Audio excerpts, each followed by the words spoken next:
Assalamualaikum warahmatullahi wabarakatuh. Eee, Salam sejahtera buat kita semua. Semoga kita selalu dalam lindungan dan limpahan rahmat-Nya.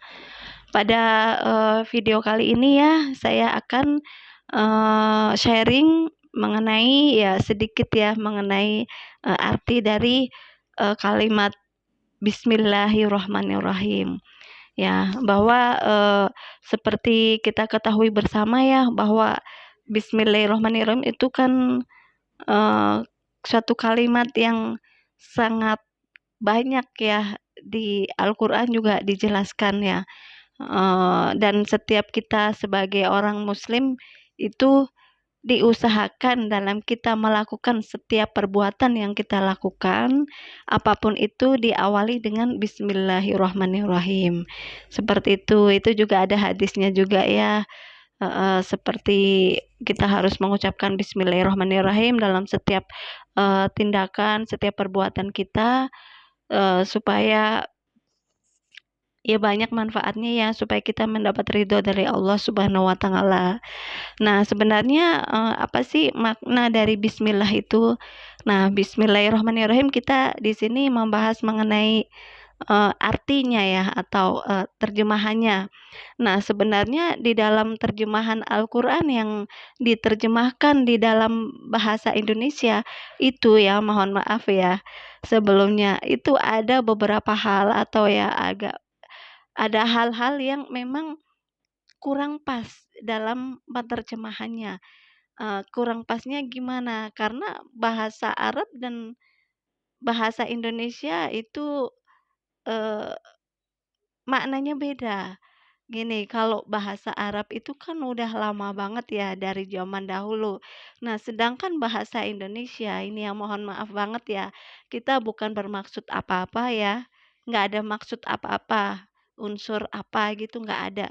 Saya, menjelaskan seperti ini hanya kita, mengetahui dari sejarah aja. Nah, bahwa bahasa Indonesia itu, apa, itu merupakan bahasa yang diresmikan tahun 28 itu dengan Sumpah Pemuda ya, dengan adanya Sumpah Pemuda itu dijadikan bahasa Indonesia sebagai bahasa persatuan untuk menyatukan, suku-suku atau bangsa-bangsa yang ada di seluruh Indonesia supaya bersatu. Karena mereka kan bahasanya saat itu masing-masing, jadi setiap, orang Jawa pakai bahasa Jawa, Sumatera pakai Sumatera, orang ini pakai bahasa daerah masing-masing. Jadi untuk berkomunikasi itu kan agak, ini ya, agak susah gitu untuk memahaminya kalau kita berbeda suku. Nah, makanya di dalam Sumpah Pemuda itu dijadikan bahasa Indonesia itu sebagai bahasa persatuan, menyatukan, kita yang dari bermacam-macam suku, budaya, tradisi, dan, adat istiadat ataupun bangsa, bermacam-macam bangsa ya. Jadi satu bangsa Indonesia gitu. Nah, itu bahasanya sebagai bahasa persatuan dilahirkan atau diresmikan itu tahun 28. Ya, tapi kalau bahasa Arab itu kan sudah lama banget. Ya, ini maaf juga ya kalau kita ke sejarah, sebenarnya bahasa Jawa juga itu bahasa tua ya, justru jauh lebih tua daripada bahasa Indonesia. Bahasa Indonesia tahun 1928 itu baru diresmikan. Sedangkan jauh sebelum itu bahasa daerah itu sudah ada, gitu kan. Beratus-ratus tahun yang lalu, beribu tahun yang lalu bahasa daerah itu sudah ada, gitu. Makanya kalau kita memaknai dengan bahasa Indonesia, dari bahasa Jawa ke bahasa Indonesia atau bahasa Arab ke bahasa Indonesia, itu juga ya maaf ya agak sedikit mengalami kesulitan untuk mencari, kosakata atau bahasa yang sesuai, yang pas. Karena memang kosakata bahasa Indonesia itu, ya namanya bahasa usianya masih, ini ya, belum belum lama ya, ibaratnya tahun 1928. Nah, sedangkan kalau bahasa daerah, contohnya kayak bahasa Jawa, itu kan, kosakatakannya kan beragam sekali ya, gitu. Kalau kita bahas mengenai bahasa itu memang beda-beda seperti itu. Kosakata-Kakaknya itu banyak sekali kalau contohnya aja, beras ya, beras itu dalam bahasa Jawa itu maknanya bisa banyak, bisa beras, bisa ya banyaklah gitu. Beras yang belum digiling namanya apa, terus yang udah kecil-kecil, menir, nah itu banyak ya. Kalau dalam bahasa Indonesia cuma beras aja gitu kan, satu kata, tapi kalau bahasa Indonesia satu kata, bahasa Jawa bisa banyak kata, lebih dari 10 atau 20 kata, artinya seperti itu. Nah, jadi ini kalau kita bahasa itu memang, eee banyak ini ya, perbedaan gitu, banyak persamaan dan perbedaan, seperti itu. Nah, kita balik lagi ya mengenai tadi yang akan saya, bahas itu mengenai makna dari Bismillahirrahmanirrahim. Nah, sebenarnya makna dari Bismillahirrahmanirrahim kalau kita melihat dalam terjemahan di dalam bahasa Indonesia itu kan, dengan menyebut nama Allah yang Maha Pengasih dan Maha Penyayang. Kalau kita melihat dari nahwu sorof ya, melihat dari sisi nahwu sorof atau tata bahasa Arab, gramernya, ba, bismillah dengan menyebut nama Allah, itu kalau diartikan dengan, diterjemahkan, dengan, artinya dengan itu, terjemahannya dengan, itu berarti diikuti dengan kata benda. Contohnya dengan bisikin. Bisikin ya, dengan pisau, misal menyembelih dengan pisau. Nah, pisau itu kan merupakan kata benda. Itu diartikan dengan pisau. Nah, yang diikuti dengan kata benda, itu nya itu terjemahannya itu dengan, gitu, artinya dengan.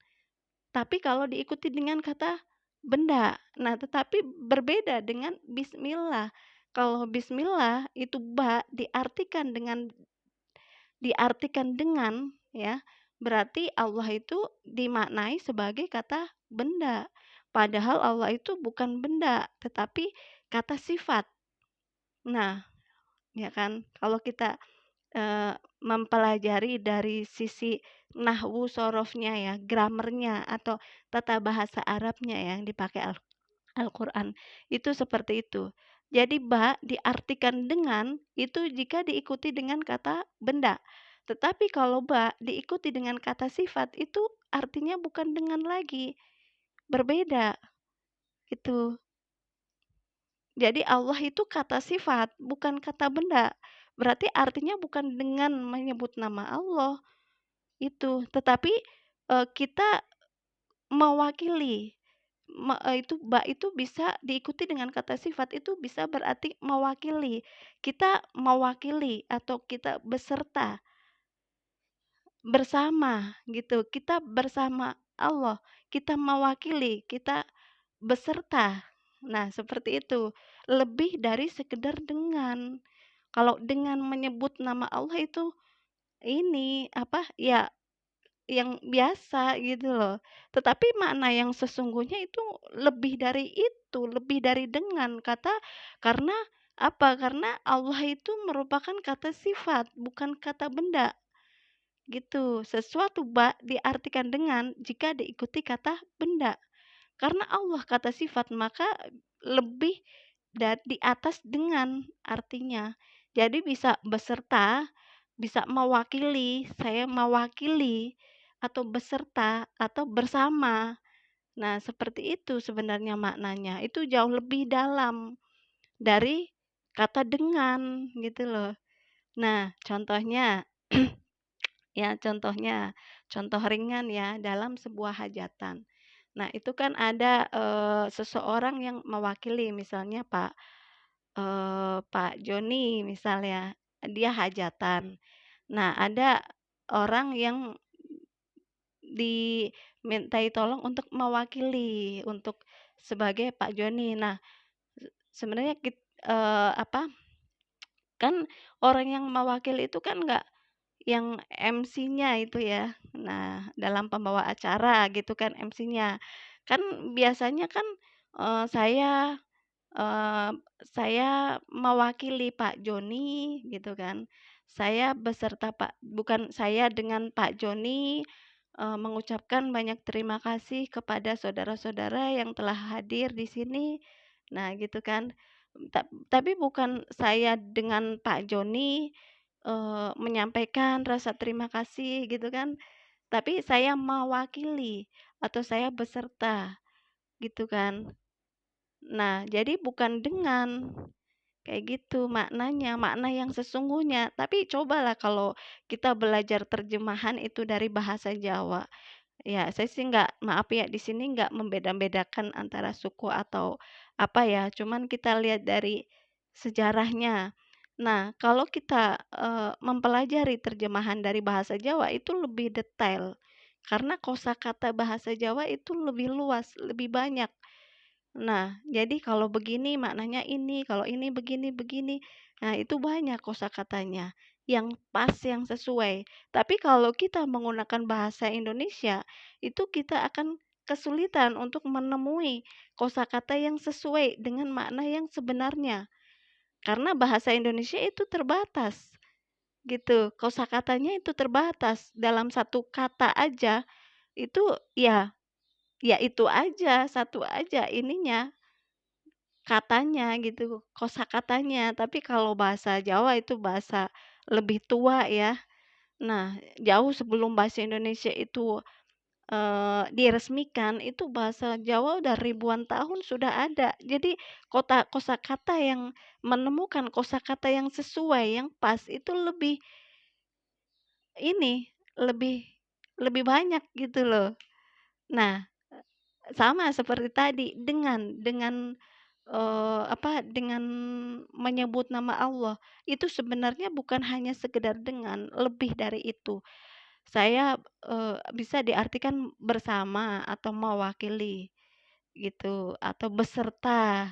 Nah, gitu. Jadi kita menghadirkan Allah itu dalam setiap kehidupan kita, tindakan kita, perbuatan kita. Bismillahirrahmanirrahim. Kita menghadirkan Allah ke dalam kehidupan kita supaya perbuatan yang kita lakukan diridhoi, ya kan? Supaya mendapatkan pahala, supaya diridhoi sama Allah. Nah, itu maknanya.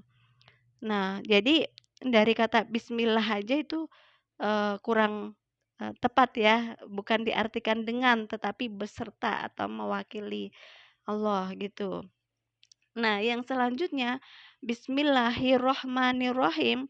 Nah, Ar-Rahman Nir-Rahim. Nah, Ar-Rahman yang Maha Pengasih dan Maha Penyayang.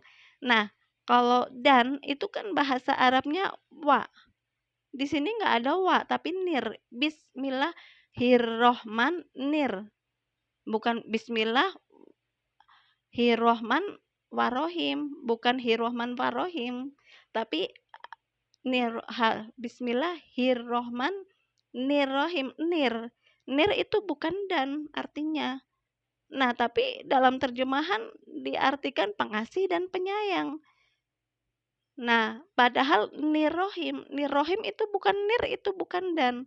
Kalau di dalam bahasa Arabnya dan, itu bahasa Arabnya ada wawu di situ. Dan, wa itu dan, bukan Hirrohman warohim. Warohim, kalau warohim itu pengasih dan penyayang. Tapi di sini Hirrohman nirrohim. Nir itu bukan dan artinya.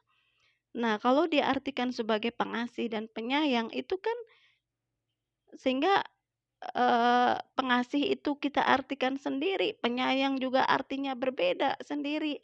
Nah, sebenarnya nggak seperti itu kalau kita belajar, ini ya, nahwu atau sorof atau, tata bahasa Arab ya, sesuai nahwu atau sorof atau, tafsirannya gitu. Itu bukan dan. Contohnya kayak misal Budi ditanyain sama temennya, "Kamu udah punya pacar belum Budi?"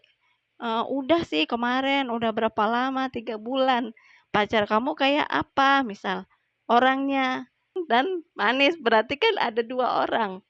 Tanpa kita dijelaskan juga persepsinya, "Oh berarti pacar kamu 2 hitam, yang satu hitam, yang satu manis. Nah, seperti itu. Tetapi berbeda kalau, si Budi ini menyampaikannya, "Pacar kamu orangnya seperti apa?" Orangnya hitam manis. Nah, itu kan kalau hitam manis itu kan berarti dalam satu kata itu maknanya ya satu, satu orang.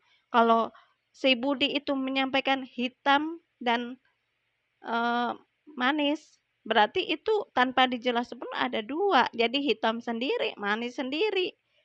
Kalau hitam manis itu udah tanpa dijelaskan pun tafsirannya udah satu orang. Gitu. Nah, di Bismillahirrahmanirrahim juga sama. Ar-Rahmanir-Rahim itu bukan pengasih dan penyayang, tetapi di situ nggak ada dan. Langsung pengasih penyayang. Jadi satu kalimat karena nggak ada wawu di situ. Secara ilmu nahwu atau sorof, itu kalau diartikan dan harus ada wawu. Sedangkan di sini adanya nir, bukan warohman, tapi warohim, tapi Nirohim, bukan warohim. Nah, itu nggak ada dan di situ. Nah, kalau diterjemahkan pengasih yang maha pengasih dan penyayang, berarti kan kita jadi mengartikan pengasih itu artinya apa, penyayang itu artinya apa. Sebenarnya yang sesungguhnya itu pengasih penyayang, bukan pengasih dan penyayang. Nah, seperti itu. Jadi memang, banyak hal ya kita harus, berusaha untuk belajar untuk, menafsirkan ya. Jadi terkadang juga terjemahan dalam bahasa Indonesia juga kadang kurang, kosakatanya itu kurang sesuai dengan bahasa Arab yang sebenarnya. Gitu, maksudnya dari kalimat Arabnya seperti ini ya, misal bacaan Al-Quran nanti terjemahkan bahasa Indonesianya itu kurang sesuai, tetapi kalau misalkan Quran itu diartikan dengan bahasa Jawa, itu maknanya bisa lebih luas. Jadi kosakatanya itu lebih banyak bahasa Jawa. Kalau bahasa Indonesia nyari yang sepadan itu kadang agak susah gitu untuk satu kalimat, 2 kalimat kalau digabung ini artinya apa, seperti itu. Nah, jadi, sebenarnya kalau kita membahas mengenai Bismillahirrahmanirrahim meskipun dalam satu kalimat itu maknanya itu sangat luas sekali kalau kita bongkar satu-satu ya. Bahkan di setiap huruf itu, setiap huruf Bismillahirrahmanirrahim itu setiap huruf aja itu ada artinya loh. Kayak misal huruf alif itu artinya apa, ba itu titiknya di bawah itu artinya apa, setiap huruf itu mengandung makna dan arti, gitu. Cuma di dalam Al-Quran terjemahan kan nggak ada artinya, nggak dikasih artinya di situ. Kayak Yasin, ya dan sin itu ada artinya sendiri. Alif, lam, ro. Nah, alif artinya apa, lam artinya apa, ro itu, eee ada semua gitu. Ar-Rahmanir-Rahim itu menjelaskan bahwa Allah itu Rahman dan Rahim, sifat Allah yang paling terkenal. Nah, kalau Ar-Rahmanir-Rahim itu sudah kita sebagai muslim yang beriman gitu, beriman dan bertakwa, maka kita harus mengaplikasikan Ar-Rahmanir-Rahim ke dalam diri kita. Kita harus berbuat Ar-Rahmanir-Rahim ke orang lain, seperti itu, harus diaplikasikan gitu. Nah, jadi, banyak ya kalau kita bahas bismillah itu maknanya sangat luas sekali ya. Itu penjelasannya, pemahamannya, artinya itu juga panjang banget artinya. Satu huruf per huruf, belum secara nahwu sorofnya, itu berbeda dengan terjemahan yang ada sekarang. Kita pelajari nahwu sorofnya, belum dari tafsirnya gitu, belum dari sisi, tauhidnya. Ada itu mengandung tauhidnya banyak itu Bismillahirrahmanirrahim. Tauhidnya, akidahnya, itu satu kalimat aja kalau kita bongkar, waduh udah banyak banget itu, gitu, heeh. Nah, jadi ya kita kan di sini dipersingkat aja ya gitu ya, sedikit demi sedikit gitu. Nah, jadi itu ya, yang saya sampaikan kali ini, mengenai bismillahirrahmanirrahim, kita sebagai seorang, muslim yang beriman dan bertakwa, hendaklah kita untuk melakukan sesuatu itu dengan, dengan kita, menyebut nama Allah ya, gitu.